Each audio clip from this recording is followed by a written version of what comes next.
bonjour à tout le monde. Encore une fois de plus, nous sommes revenus pour la suite des communications, des présentations. Alors, monsieur, vous pouvez maintenant commencer votre présentation. Donc, les thèmes, nous allons parler de quelques définitions de concepts. On va être très bref. C'est un marché extraordinaire. La visite médicale, ça inspire. C'est un marché en croissance. Écoutez, le nombre de laboratoires ne va jamais baisser. Le nombre de la population ne va jamais baisser. Il y aura toujours le marché. C'est un marché qui ne va jamais s'arrêter. On va. Si on dit de définir la visite médicale, c'est simple. C'est d'abord la communication, information auprès des agents de santé, qu'on appelle les prospects. Qu'est-ce qu'il faut dire? C'est donner les caractéristiques du produit, les avantages, les usages qu'il faut donner. Et c'est une activité strictement encadrée, surtout au Mali, par l'arrêté 2018 qui réglemente, n'est-ce pas, la promotion. On ne peut pas se lever pour faire la promotion n'importe quoi et ça améliore la prise en charge. Allons-y rapidement parce qu'on a un temps. Bon, les piliers de ces métiers, c'est d'abord les délégués médicaux, n'est-ce pas? Leur rôle, c'est la transmission, c'est le lien entre les laboratoires et les praticiens. C'est très capital. Leur mission, c'est informer, développer et puis suivi des performances, n'est-ce pas? C'est les garants de l'image, de la marque de qualité des laboratoires. Diapo. D'abord, si tu es délégué médical, tu vas un jour vouloir devenir superviseur, chef d'équipe, country manager, directeur de vente et pourquoi pas directeur et promoteur d'agence de promotion médicale. Donc ça commence maintenant l'outil de management.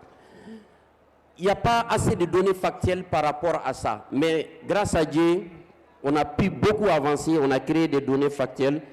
Et le rôle de ces gens, c'est d'abord la planification de la visite, l'organisation de la visite, surtout l'animation, la motivation, formation continue, accompagnement, mais surtout les indicateurs de performance, l'analyse des résultats et des actions correctives. C'est ce que font généralement les managers, qui sont les first line managers, les FLM. Bon, c'est une définition, c'est l'organigramme, n'est-ce pas?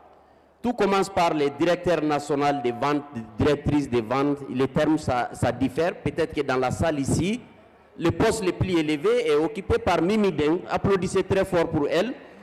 Elle est directrice, n'est-ce pas, des ventes, n'est-ce pas, de la promotion des SPM. Donc, il y a les directeurs régionaux. Et également, nous venons aux superviseurs. Bon, le terme superviseur est un peu péjoratif, c'est les Français qui utilisent. Peut-être que ça rappelle un peu l'esclavage où il faut coacher les esclaves sur le terrain.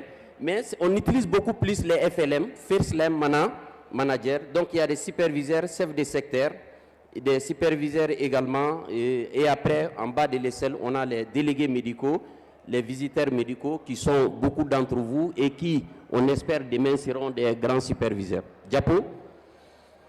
Le rôle du directeur des ventes, on va faire fi de ça, mais c'est eux qui planifient surtout, c'est très important, qui sont vraiment les grands planificateurs. Il y a les directeurs régionaux également qui pivotent, qui appliquent, n'est-ce pas, les grandes stratégies. Ensuite, allons-y, Diapo. Bon, les compétences clés, on va y résumer très rapidement. On ne peut pas être superviseur sans avoir du leadership. C'est très capital. Le leadership est très capital. La capacité de communication est très capitale. Et également, avoir les outils nécessaires de gestion également est très capital. Après des analyses, nous avons vu qu'il existait pas mal de petits CRM, mais c'était des CRM général global. Et que si un laboratoire pharmaceutique ou une agence de promotion médicale voudrait utiliser, ils étaient obligés de s'adapter à la solution.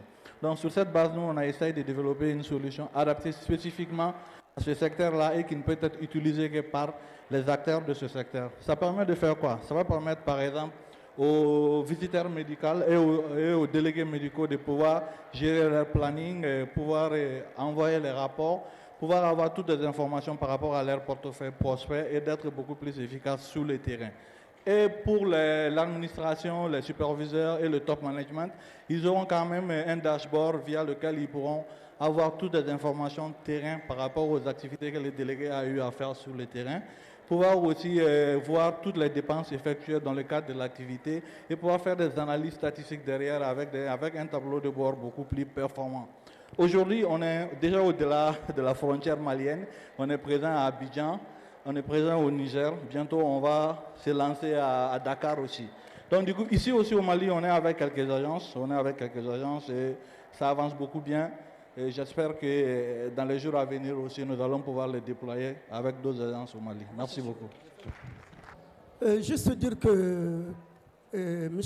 Traoré Chaka a été vraiment précis dans son discours parce qu'il a même fait l'enseignant pour faire bien passer le message. Et puis ça a été suivi aussi par un collègue.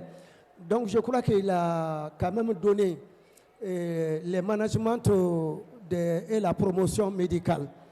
Donc je crois qu'on est au bon endroit. Quelles sont les techniques par lesquelles les démarches à suivre vraiment pour pouvoir bien écouler nos produits, voilà, au niveau national qu'au niveau déconcentré. Merci à vous.